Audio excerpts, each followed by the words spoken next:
That's rough. How do you, what are you, a Beach Boys fan? Oh my gosh, yes. All right, so we'll give it one more minute and then we'll get started. You guys can probably imagine how well this is going to go from what you know of my technological stuff here.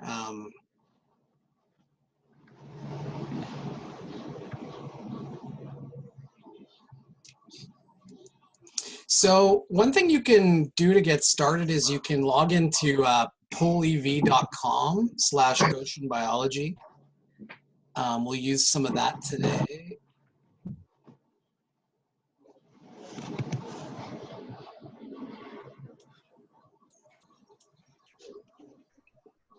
Can you all hear me fine? Yeah. Okay. Patience, yay. Okay, so it's 12:30. Let's go ahead and get started.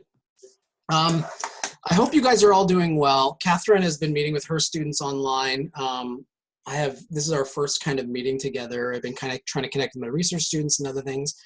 First, I want to explain the CAP. So today, I got an email from the university saying that we should make sure that we have like formal meetings and that we kind of dress up for work and treat it like a real business. So today I'm trying to dress up as best I can. So this is my PhD regalia. I'm not wearing the full gown, but I've got the little scarf and this guy. And I'm not sure if it goes to the left first and then the right when you graduate or whatever, but that's the reason for this today. So I wanted today kind of give you an opportunity, and I'm recording this, by the way, as well. So that'll be available for your colleagues too. I want to kind of give you guys a sense of sort of how some of these meetings will go, to make some announcements and to sort of talk about how the class is going to look going forward. But before I do that, I just want to mention that I know that this is stressful for you. I know it's really difficult. Even seeing some of your faces today, I can sense a little bit more heaviness than you otherwise would have. And I know certain of you are in particular having a hard time because you're physically being quarantined because you were around somebody that had the virus, or you're concerned about a parent or a friend or a colleague. And so please realize that I'm being super generous with extensions and deadlines and those sorts of things. So please just reach out to me if you have any concerns that way. And at the same time, though, I do want to make sure that we get together regularly, that we feel like this is a class, we feel like we're still learning and moving forward. Because I want you to ultimately understand physiology, and I feel like you can do that well, even in an online format. And I actually have taught an entire AMP class with lab online before. And so it was at a bit of a lower level, so I'm not able to use necessarily all of those videos and resources that I have, so I can't flip the whole class, but I think it's really possible to do some good work together in this way, okay? So a bit by way of announcements. So the way that this class is going to work is that we're going to have asynchronous lectures. So all the lectures are going to involve some sort of online work, videos, quizzes and things you can do kind of in your class time on your own. And then we will meet on Monday, Wednesday, Fridays during the regular class time by Zoom in order to kind of work on questions and problems together. And I'm really targeting things towards the exam so that you kind of know what's necessary from that perspective. And I'm trying to give you as many kind of resources as possible. I showed you guys this stuff. You can always click on the online work to find out what you need to do. And then please follow these due dates so that you know when things are due. The Zoom lectures will be during the regular class time. So we're gonna have a Zoom lecture on Friday. So be ready for that. And then assignments and other things are due according to this list. One exception in terms of how we're going to be doing Zoom meetings is going to be next week. Next week, which is week 12, the 23rd to the 27th, we have two guest lecturers. Dr. Ravi Ranjan is going to be speaking on the spinal cord reflexes and motor function on the Monday. And then on the Friday, we have Dr. Daniel Dorman, who is going to be talking to us about the cerebral cortex and basal ganglia. So I'm going to be expecting that you log in for those lectures next week, and those will be more or less like online in a lecture format. The extent to which they'll be able to do kind of interactive class things will be I guess, dependent on them and the constraints that we have together. There is an expectation that you meet during this Zoom time with me. I'm going to be taking attendance and logging that towards your participation, so please be aware. If you're not able to come during the time, the video will be available, and I'll need to kind of check in to make sure you did that. Another thing is that I will be having Zoom office hours. I know a few of you are meeting with me regularly. If you want to meet with me by Zoom to talk about things in a group, alone, whatever, please just email me and we'll set up a time. Obviously, I'm really flexible right now, as some of you are. I know you're not all very flexible, so we can kind of work on that together. The last thing by way of announcements is that we're not having a lab. We're not going to be doing any more formal lab activities.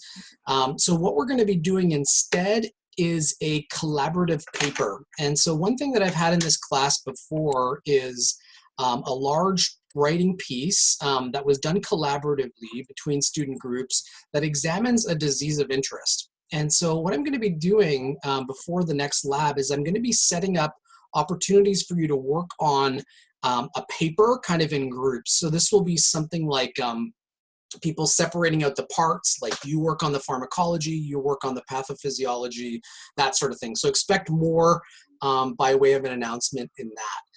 That particular assignment's also going to involve an interesting collaboration between our class and the patho pharm class. So the nursing department is offering a pathophysiology and pharmacology class, and so we're going to be connecting with them. So we'll present the physiology in the context of small groups, and then they'll talk about the pharmacology and pathophysiology. So it's kind of, I think, a creative way of moving forward in a kind of difficult time, doing something a little bit more interesting.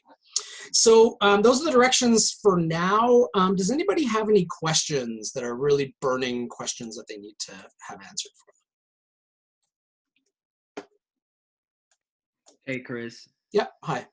Hey, what's going on with the gown and the hat? What's going on? The gown and the hat? I'm just trying to formalize things here, Don. I don't want you to get too relaxed. Oh, okay. All right. Sound good? Yeah. Good. All right. So let's go ahead and get started. If you do not have polev.com going right now, please open that up, polev.com/Goshen Biology. So what I want to do here today is basically just hit some of the high points in these two lectures and to give us a chance to kind of think through some important kind of questions, multiple choice questions and things as a group. Before we do that though, I want us to take some time and think about online learning. So what are some benefits and drawbacks to online learning? Have any of you done online learning before?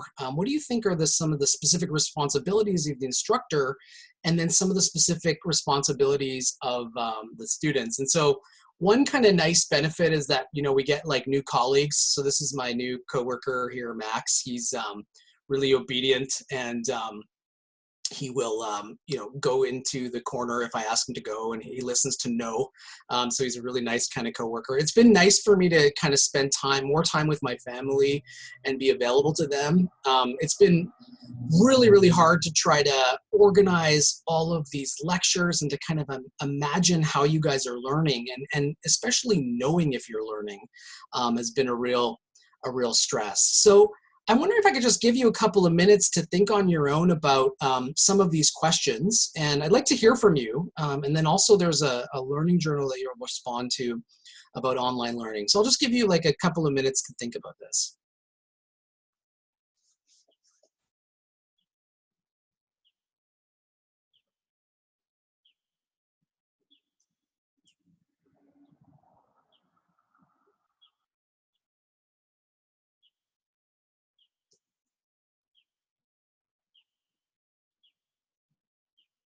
There's literally a bird chirping behind me.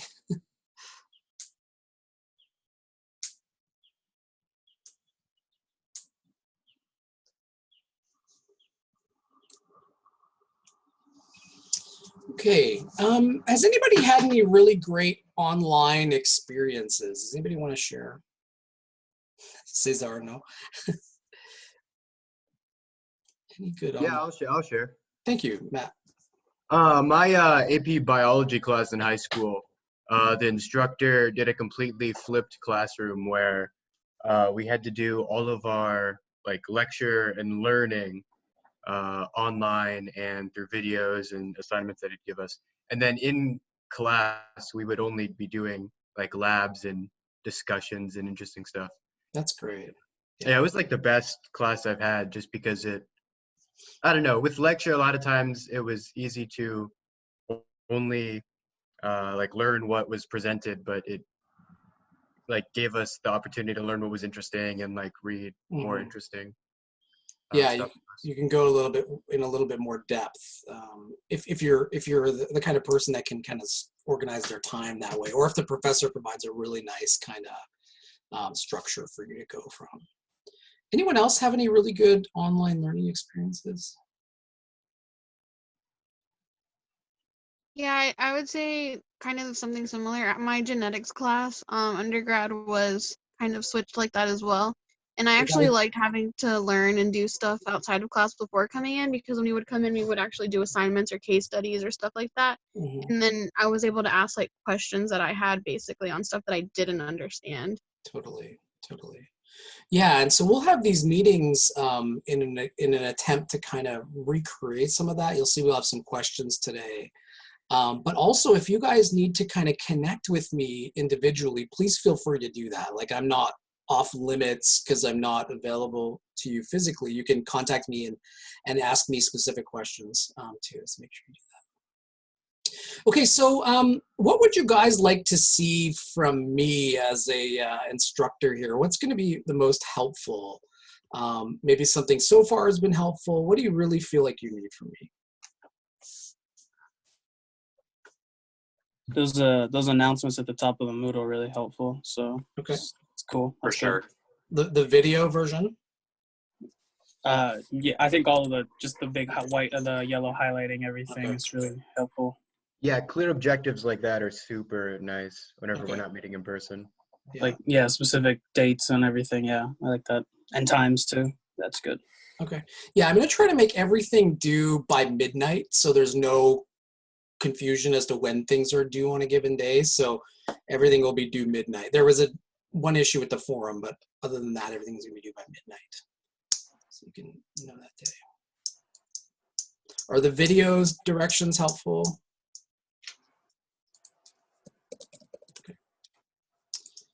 Yeah, I like having the videos as something that we can access whenever. So in case we need to go back and watch it again, we can. So it's not just like during the connected Zoom time. Okay, sweet. Okay, great. It was good to hear from you. I know we won't have a chance really to talk about what specific responsibilities you have, but I think just kind of keeping on top of things, being willing to communicate with me is really helpful. You know, just really not falling behind. And I think coming to these Zoom meetings will be a particularly important piece. All right, so I want to connect with some of the big picture stuff in the lecture. So this first part is kind of about 447.15. I think a really important part of this lecture was thinking about the role of the various pressures in the respiratory cycle. So here we have at rest, inspiration, expiration, and pay attention to all of the pressures. So atmospheric pressure is 760 millimeters of mercury. Wow, I just really dove in there, didn't I? So here we're going to talk about all this stuff. So here's 760 millimeters of mercury. And then intrapulmonary pressure is the pressure inside the lungs. And then intrapleural pressure is the pressure in these interpleural spaces. So between the visceral pleura, which is on the inside, and the parietal pleura, which is on the outside. So basically, when you're inhaling here, you're creating a negative pressure or a vacuum where the intrapulmonary pressure gets less than the atmospheric pressure. And so then that draws the air into the lungs. When you're exhaling, you're increasing intrapulmonary pressure, such as greater than the atmospheric pressure, and then you push the air out of the lungs, okay? So what's really important here is that the intrapleural pressure, which is inside this pleural space, is always kept a little bit lower than the intrapulmonary pressure. And in the context of that second video that you guys watched, the video 2, pretty nice lecture. He had talked about this concept of transpulmonary pressure. So transpulmonary pressure is the difference between the intrapulmonary and the intrapleural pressure. And the transpulmonary pressure is always a negative value.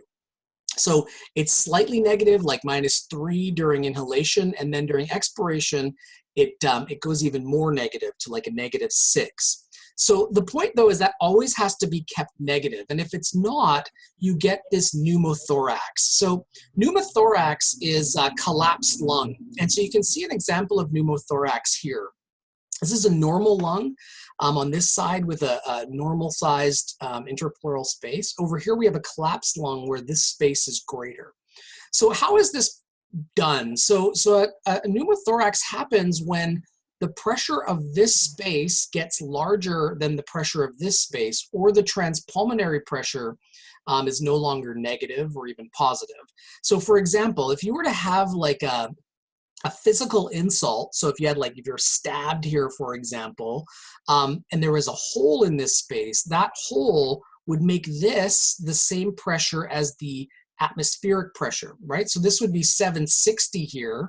And this on inhalation would be 757. So then the transpulmonary pressure would be +3 rather than being -3, right? And so then that would result in a kind of collapsing of the lung.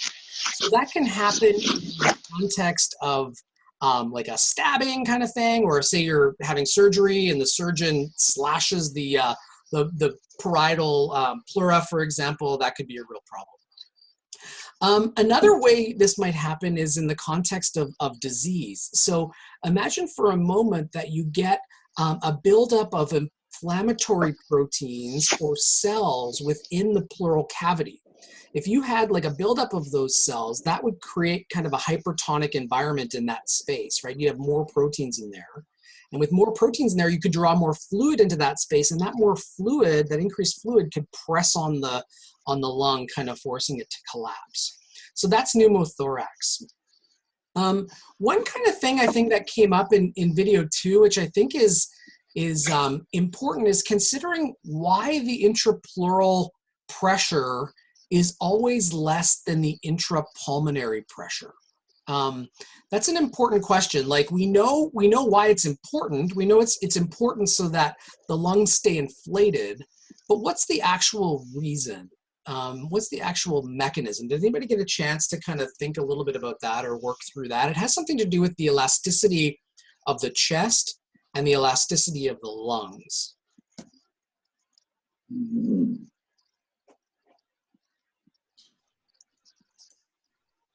I think I got from it that the elasticity of the chest makes the chest want to expand outward. Yeah. And the elasticity of the lungs making them want to retract inward. Yeah. And so there needs to be a balance between the two.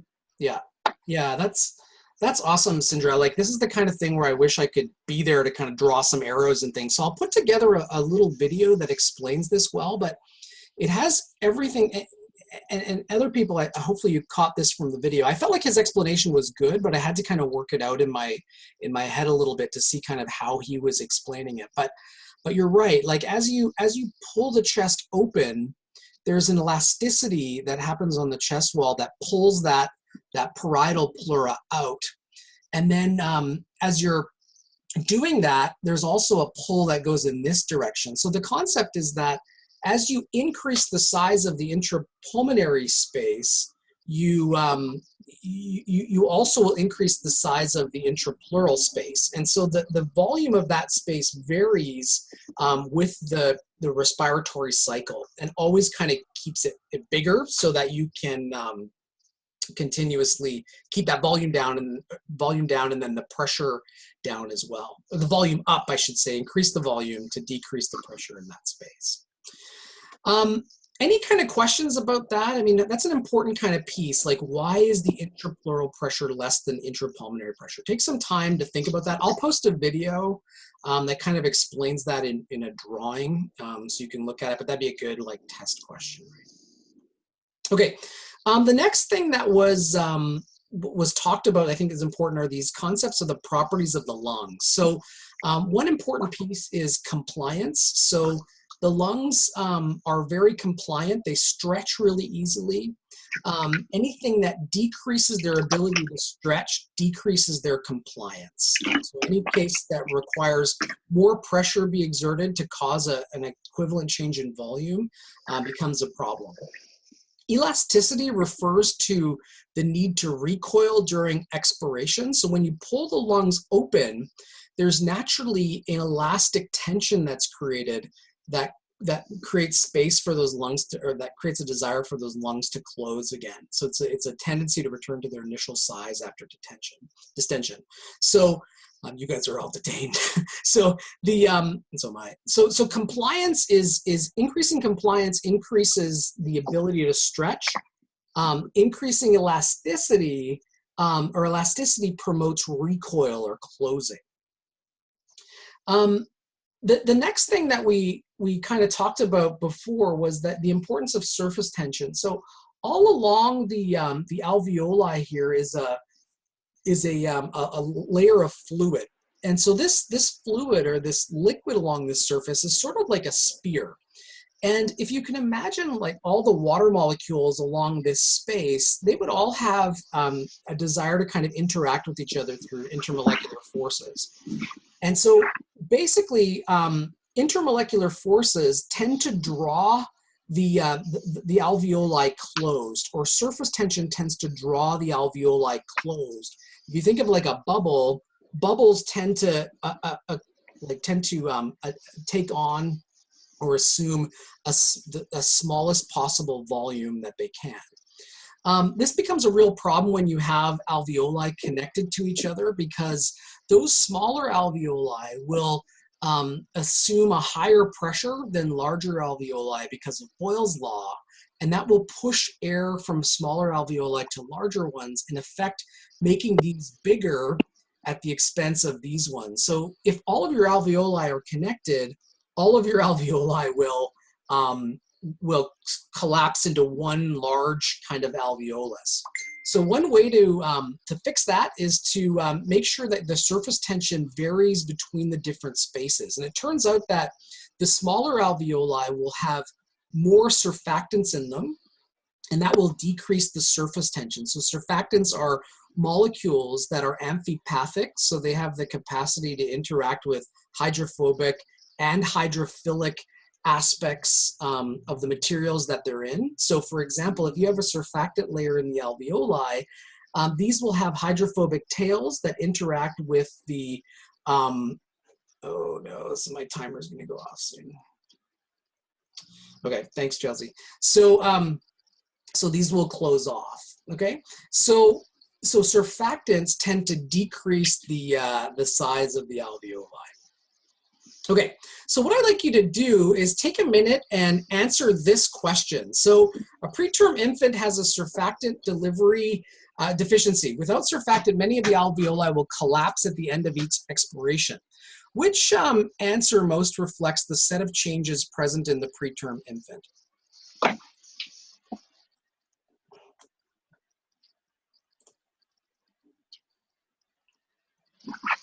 Annoying, because I have a free... Is that on the Goshen biology thing? No, just answer it in your mind.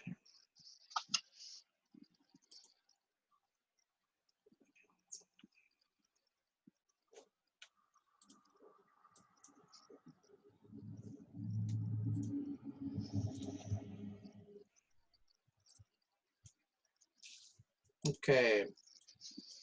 We'll give you another minute to think about this answer.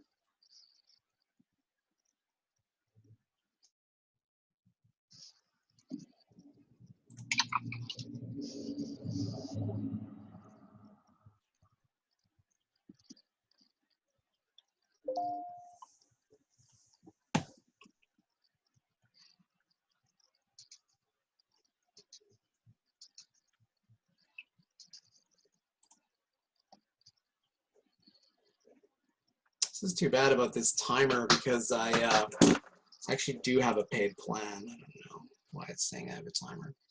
We'll see what happens in 3 minutes. All right, so what answers do you guys come up with for this one?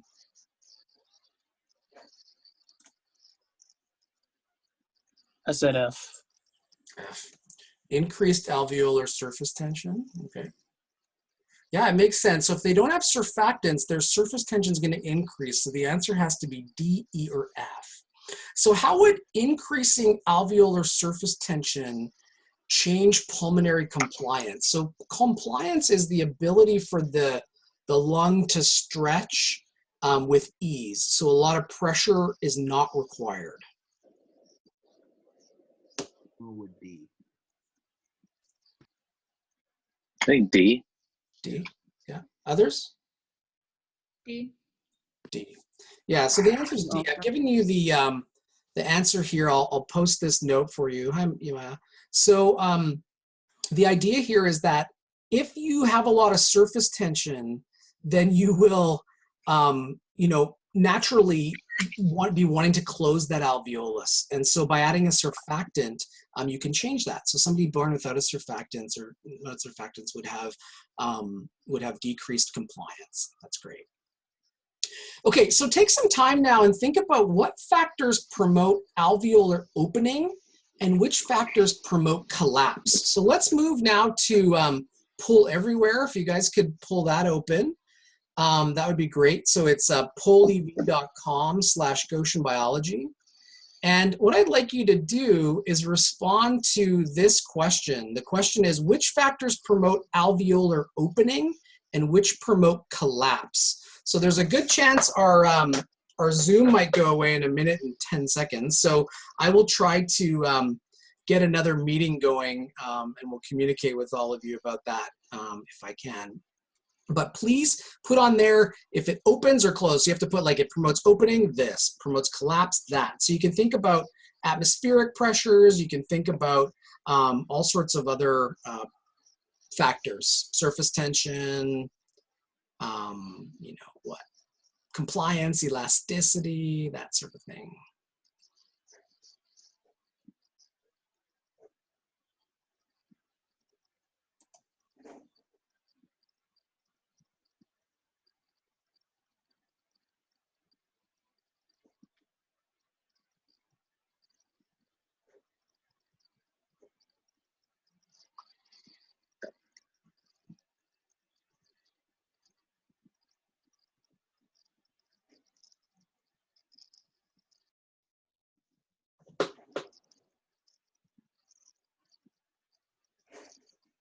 Okay. So greater compliance